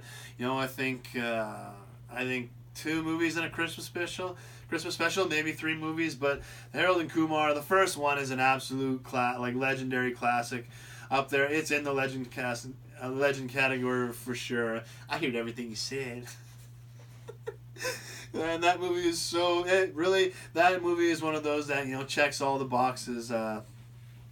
But it's just it is in the legend category, and it's I'd love to see those guys come together and do I want to say one more because maybe I don't know if they may have more in the tank, but I'd definitely like to see them really come together and put something together and do another one because they had great chemistry and they made some really fun, entertaining stuff. Number 4, Pineapple Express. Man, this one, another I'm gonna be using the word legendary a lot because all these movies I'm talking about deserve it. But man, Pineapple Express, absolutely legendary. When it came out, expectations were so high with just the type of humor in the trailer and the people in it. Expectations were high and it crushed. Man, I feel like a big plate of flapjacks. No, God, I said it wrong. I am screwing up all these quotes, man. This is brutal. I feel like a stick of butter melting over a big old pile of flapjacks. Oh, man, I can't believe I'm screwing these up on the first time. Whatever, I think I'm getting them right in the end. But man, Pineapple Express, just entertaining start to finish, hilarious, quotable. One of my favorite movies and an absolute legendary comedy. Has to be on any stoner comedy list. Number 3, the legends, the kings, the godfathers, Up in Smoke, Cheech and Chong. Not Cheech and Chong are the godfathers of pot and stoner comedies and whatever you want to call it. They are, they own the screen in any era. You can put Up in Smoke on for any stoner session and you're gonna get laughs. These guys are the kings of the godfathers, and man, Talk is Jericho. Cheech was on there, and it was one of the best interviews on Talk is Jericho. Like I learned so much about Cheech and the Cheech and Chong pairing, and it was just I could have listened for another few hours. It was one of so many of Jericho's interviews on Talk is Jericho are like that. But I thought the Cheech interview would be good, but it blew my expectations away with how great it was and just everything, all the stories and everything Cheech was telling. So it was just I have so much love for those guys. They feel like part of my family, like uncles, so I'll always be putting Cheech and Chong on during stoner sessions, that's for sure. Number 2, it's tough to put it number 2, but because it's not 100% based around cannabis, weed, I had to give the other one the number 1 spot. But number 2, Super Troopers, and obviously weed a big part of it, but not. I guess it is pretty much totally based around it, but I don't know. I just had to. There's one other movie that I had to put up front of there, but Super Troopers is. Spoiler alert, has the number 1 spot on one of the other countdowns. So, but it's. Goes without saying, Super Troopers is. It's legendary. Probably doesn't even cut it. It checks every single box. It holds up on every viewing, and it's one of the best, funniest movies. And if it wasn't for Super Troopers, I might not be smoking weed to this day. So I have so much love and appreciation for it. And man, did they come and crush again in Super Troopers 2. So but the first one it has legendary status and will go down as one of the greatest comedies of all time. Excuse me. But it's number 2 because number 1, for me, the number 1 stoner comedy of all time, excuse me, Half Baked. And this one is just, like I said before, checks all the boxes. Hilarious, quotable, entertaining story, rewatchable, hot babe. This is just hot. Half Baked. Every 420, I watch Half Baked. At least once a year I watch Half Baked because it is just 100% based around weed. It is just such an entertaining movie to watch. The story is always entertaining. The jokes, I've seen them hundreds of times and I still laugh my ass off. But the best, every time you watch it again, like every year, one joke makes me laugh harder than the others. And sometimes it's ones that you wouldn't even expect, like, make a run for it, B. Oh man, that was a couple years ago. I died laughing. I could not stop. And I laughed before, but it's just every time I watch it, one of the scenes sticks out. So one of my favorite movies to watch, and every 420 I watch it. So I had to put it at number 1. obviously any 10 of those movies are great. And that's the thing about lists. I mean, I'm just doing the list for talking points and for just to do something. I mean, there's tons of movies I left off and forgot, so. But to kind of balance that out, to mention some more movies that I didn't put on there because there wasn't exactly weed in there, I'll quickly go through another top 10 movies I just like to watch while high. And number 10, Billy Madison. Man, the greatness of this movie and the fact that it still holds up to this day is a testament to just how good Adam Sandler is and how much talent he has. Because, man, he took a ridiculously silly concept like Billy Madison and made it just entertaining and funny. And Chris Farley has one of the most legendary cameos in there. And it was just...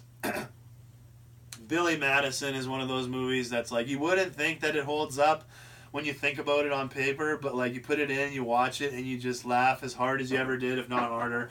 And it's like, that is why Adam Sandler is as great as he is. But like, people write him off as a comedy actor, but that guy carried some really silly movies to some pretty legendary statuses. So that's, but Billy Madison, one of my all-time favorites.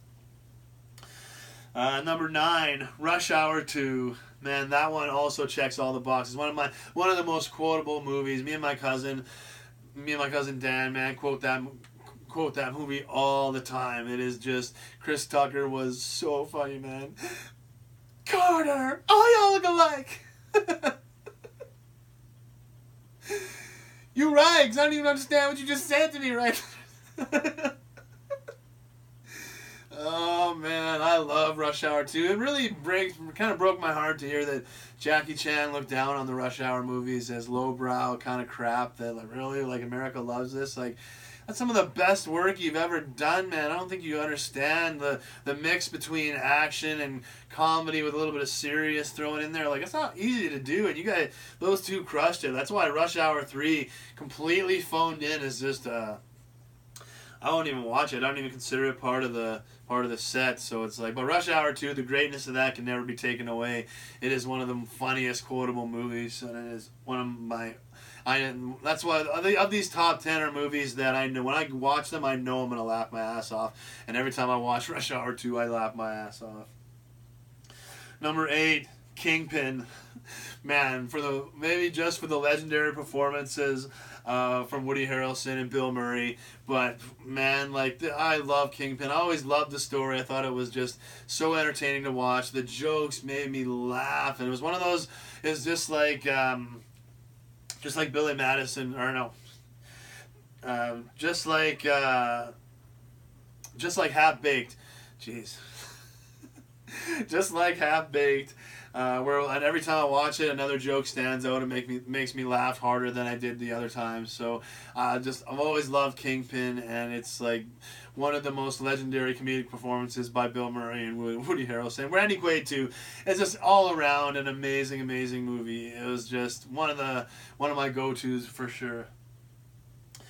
Number 7, the original Hangover, number 1. Man, I really think it's kind of brought down by the disappointments of the Hangover 2 and 3. I think people forget how great and legendary the first one was. Like, the first one is an absolute classic. It is. I mean, talk about checking all the boxes. Quotable, funny, good story. It was just, and it's one holds up to this day. I just think that the disappointments of the second 2 movies really kind of overshadow how great it is. I really do think people forget, because it is one of the best, funniest movies ever put out. One of my, even me, I forgot how great it was. But if you haven't watched it in a while, give it a rewatch, and you will be pleasantly surprised.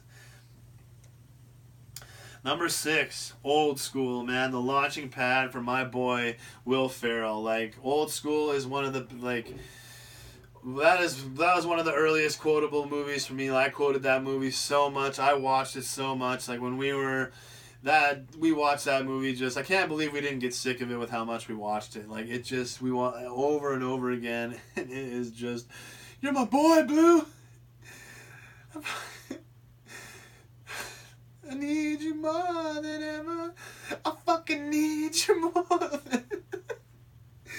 Oh man, just one of the best performances from all those guys: Will Ferrell, Vince Vaughn, of course, Luke Wilson. Ha! Just one of those legendary movies that is just. I'm surprised we didn't get sick of it with how much we watched it. Number 5, Liar Liar. This movie does not get enough love when people are talking about funny movies and stuff. Like, literally, so many scenes with like that silent laughter where you're like worried about catching your breath, man. And this movie is why the Oscars really have a limited relevance, because not including comedy, like Jim Carrey, this performance, you literally think he can't lie. Like when he's got the pen, it looks like he's literally trying to stop his hand. Like that is, I'm going to tell you right now, Daniel Day-Lewis could not do a Liar Liar. He could not make a movie like that. And Jim Carrey should have won an Oscar for Liar Liar, because that is acting. That is acting at his absolute finest. Who did this? A madman, Your Honor. A desperate fool at the end of his pitiful rope. Oh my God, man. There are so many quotable lines in that movie. The scenes are like the best, the story, but watching Jim Carrey in that performance is just like, he deserved an Oscar for it, and that's why it's a joke, because they ignore incredible performances like that, and they act like it's not relevant, like it's not great acting when it's incredible. Like the best actors that get their ass kissed the most at the Oscars could not walk into a set and perform a character like Jim Carrey did on Liar Liar, and that movie is one of my favorites, and it's a crime that with how little love it gets when people are talking about funny movies and just movies in general, man. One of the best. Number 4, Happy Gilmore. And this movie is, saying the word legend just doesn't cut it. Like, Happy Gilmore is one of the original quotable movies for me as a coming into my teenage years, man. Like, we watched Happy Gilmore. Another one I can't believe we didn't get sick of over and over and over again. Quotable lines, still quoted to this day. On the golf course, on golf courses everywhere, people are quoting Happy Gilmore every single day. It is one of those movies that has transcended time. The jokes hold up, the story holds up, the movies hold up, the celebrities they use in it hold up. Like it's one of those special movies that everything came together perfectly, and it is just like one of my favorites. And if I need a laugh, all I need to do is put on Happy Gilmore. Like one of Adam Sandler's best, and just one of the best, funniest movies that have ever been put out. Number 3, Dumb and Dumber. Same thing with Happy Gilmore. Legend. Saying it's legend just does not cut it. One of the original quotable movies to this time. Literally the same things about Happy Gilmore you could say about Dumb and Dumber, but Dumb and Dumber is like, it is just, it doesn't get old. The jokes never get old. Even the same jokes you quoted 1,000 times still make you chuckle and laugh. And then when you actually watch the movie, it just makes you hysterically laugh. And it is just, and people, I actually think the crazy thing, Dumb and Dumber 2 gets slammed a lot. The crazy thing is, I don't think people understand a lot of the jokes that were in Dumb and Dumber 2 to laugh at them. Like most people that say it sucked, when I mention the jokes I like, they laugh. So it's like when you were watching, you were clearly in a mindset of, this movie's gonna have to work really, really hard to make me laugh, as opposed to going into it trying to laugh, where it's like definitely a difference in your reaction to a movie as to going in with the different mindsets. But Dumb and Dumber is just one of those. That's one of those movies that'll crack the top 100 movies. That'll sometimes crack the best movies ever list because of how well the acting is and how much greatness there is of it as a comedy. Like I just can't say enough good things about it. Number 2. It's tough for me to put this one at number 2 because in my opinion this is the greatest comedy of all time. But for special reasons, I had to put another movie at number 1. But number 2, Anchorman, and this to me is the greatest comedy of all time. Excuse me. It's one of my favorite movies to watch. It probably is my favorite movie. Excuse me. I have have a little anchor shrine of collectibles. I got all the steel books. I just loved it. You know, me and my friends at school, we became the massage team. You know, like shout out to the massage team. Love you, ladies. Miss you. But you know, like, it's just, we have had so much good positive things around Anchorman, and I'll laugh every time. I laugh at everything. I love the story. I love all the performances. It's perfect. It's a perfect movie. It's a perfect comedy. It's the greatest comedy of all time, and I love it. It really means a lot to me as a movie, and I can't. It's the greatest comedy of all time. What more can you say? But number one, I had to put this at number one because of the effect that it had on my. This list is top 10 movies to watch while high, and if it wasn't for this movie, I may not be getting high today. And that is Super Troopers. And literally, I said the third time it was going to be my last time, just to appease my cousin Dan, to get him off my back. But I never laughed harder and longer, and I just never had as good of a time as I did watching Super Troopers. And then we watched it probably 100 times in that 8 months. Like, the laughs never stop. They still never stop, and it is just one of the best movies, one of my favorite movies. And if I need to laugh, put on Super Troopers, and I will always laugh my ass off. So that is my top 10, two top 10s to just about finish off. Just to finish things off quickly, my top 10 sequel ideas that I want to see based on all these comedies, because sequels can be tight. I mean, that can be lazy, just doing the same story and not doing new ideas. But at the same time, sometimes you create a world and there's more story to tell in that world. Sometimes some more greatness to deliver in that world. So why not? And so here are 10 cases where I think there's still opportunity to deliver greatness from these worlds. So 10 sequels I want. I'll start with number 10, Wayne's World 3, Austin Powers 4. You see, that's the thing. That's why I hate top 10 lists and things like that. You always miss people and miss out things that you want to put on there. And Wayne's World, Austin Powers, even Ben Stiller's movies. Then it's like those movies have given me so much laughter and so much good things, and I have so much love for them that it's like I hate not including them and leaving them off. But it's like there's only so many spots. It's like, well, whatever. But I really like Wayne's World 3. Like, that to me, it writes itself with the state of the world and music that it's in. Literally, Wayne and Garth just come together and put on the greatest concert the world has ever seen, and the cameos that bands would probably be willing to make would make this it would be half movie / half music event. Like, you'd have like an hour and a half of movie and then like 45 minutes at the end of like concert. Like, wouldn't that be incredible? Like, you'd have that would be my dream. Like, hour and a half of movie builds up to the Wayne's World concert, and then the audience gets to share in it. 45 minutes, just sitting there, jamming out, and then it would be like, if you got legendary cameos, like have everyone play 1, 2, or 3 songs, and then you could really put something amazing together. But Wayne's World 3, Austin Powers 4. It's like, man, Dave Bautista with his drag style humor, he's made to work going beyond the screen with Mike Myers and that Austin Powers character. Like, and there's lots of great new great comedic actors that can join in the Austin Powers franchise and really help him out. Like, I think he's worried about not delivering the goods and disappointing people. But as long as he's willing to share and open up the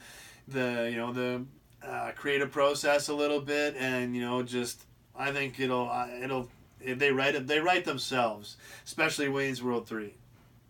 But those are two movies I'm kind of holding out hope for. Number 9, the next Kevin Smith crew stoner comedy type movie. Like, let's get the Mallrat and Clerks and all. Let's put all the crew in one big movie, one big mashed up movie. Like, let's do. It's how many more opportunities? I mean, is there gonna be to really come together and create a big movie? And maybe you can get two or three out of them. But one good one, like I want, and like the dialogue Like really focus on the dialogue, because that was one of the best things at Clerks. It's like the conversations that Dante and Randall would have with each other and the customers is like that was interesting, and that's what people loved about the movies, and like some of those conversations. So like that's one movie I'm really holding out hope for as well. The next, Kevin Smith group, big stoner type, just one of those type movies. I'm really looking forward to that, because they're always brought a lot of great emotions and memories out of that.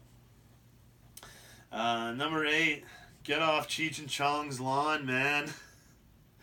But I think they're gonna be a pretty funny movie, and the King's coming back to now that weed is legalized and everyone's doing it. Now they're kind of like, they're starting to get a little bit annoyed with how many people are in on the culture and how they can't, they go to their store and their favorite strain is gone, or there's always like. I think this thing would be funny if they're getting annoyed with the culture. Just have like a tongue-in-cheek movie like that where they're having fun. So, I'd love to see them get on screen with Harold and Kumar. Bring a mashup movie together and something like that. That could be pretty epic. But I want to see the Kings back now that there's such a significant event in cannabis culture, like the leader of the free world, Canada, legalizing cannabis. So, looking forward to that. Number 7, it's Friday, fool. That's what I think the title of the movie should be. It's Friday, fool.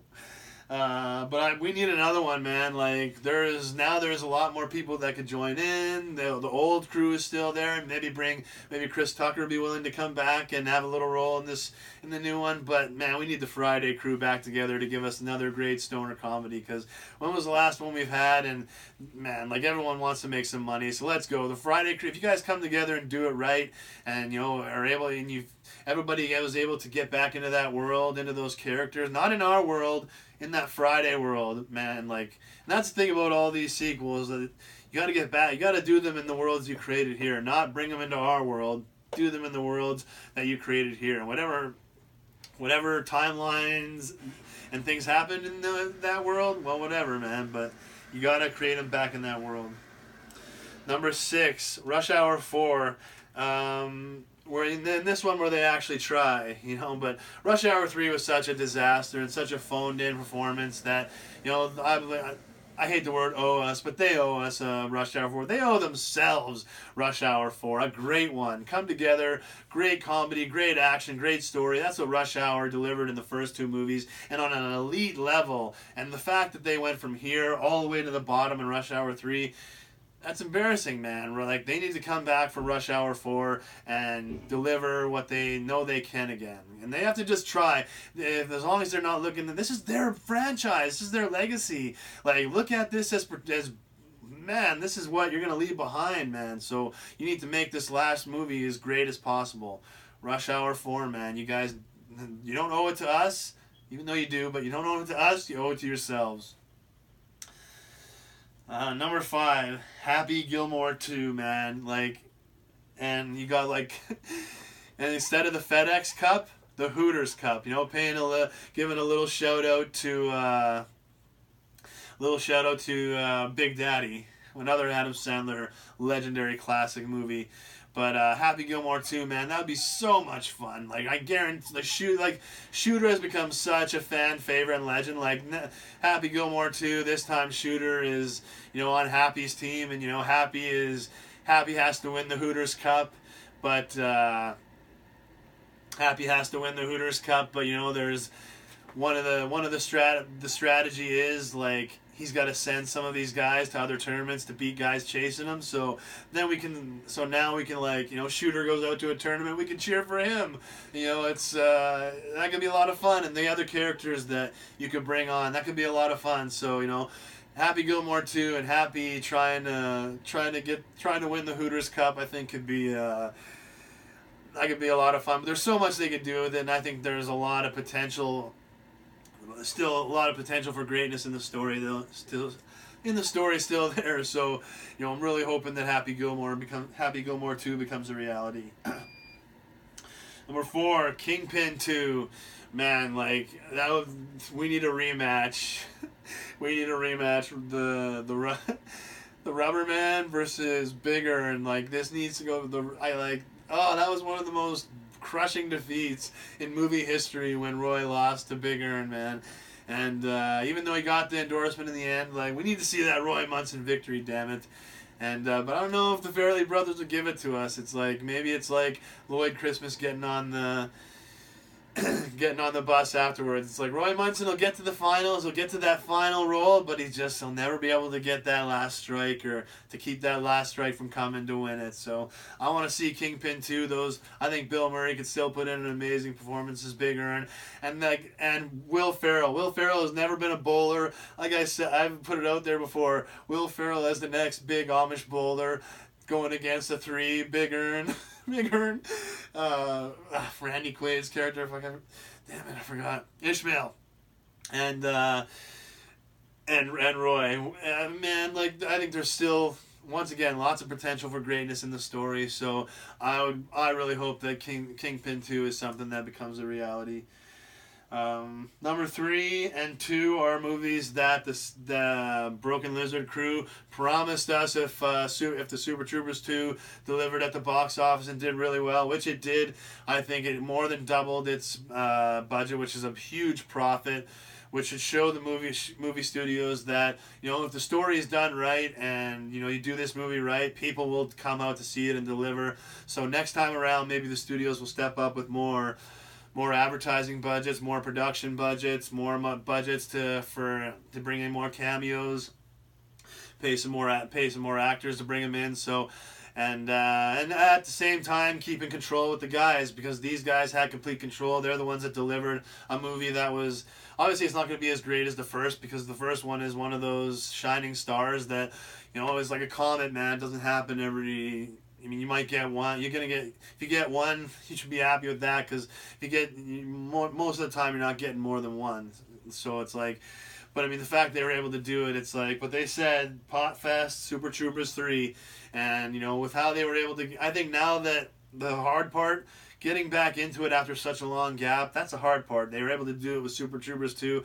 I think Potfest and Super Troopers 3 will be that much better with the lessons they were able to learn in Super Troopers 2. Even though it was a great movie, I'm sure there was still lots of things they realized that they could have done. So, but man, I gotta say, the one thing about Super Troopers 2, they did it all with barely rehashing any jokes. Like the 1 or 2 jokes they rehashed from the first one, that's it. Like that's one of the reasons why it was so good.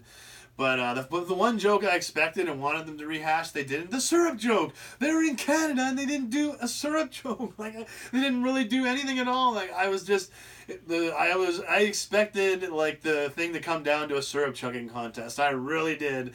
But there was nothing like that, so I couldn't believe that it was out there. But just needed to throw that out there. I was always like, what, really? But the number 1 sequel that I'm looking forward to, that I hope we get, is Really, Really Baked. First one was Half Baked, sequel, Really, Really Baked. Because, man, there's so much greatness and potential now that marijuana is legalized, and not like started in Denver and Colorado. You could have done them. Obviously the story writes itself. The boys opened a Mr. Nice Guy dispensary in one of the legal states, and now they're rocking and rolling, and now they're competing against fellow dispensaries, and hilarious hijinks ensue. So it's like, well, man, it's like it writes itself, and the crew they're all alive, so it's like, man, not every crew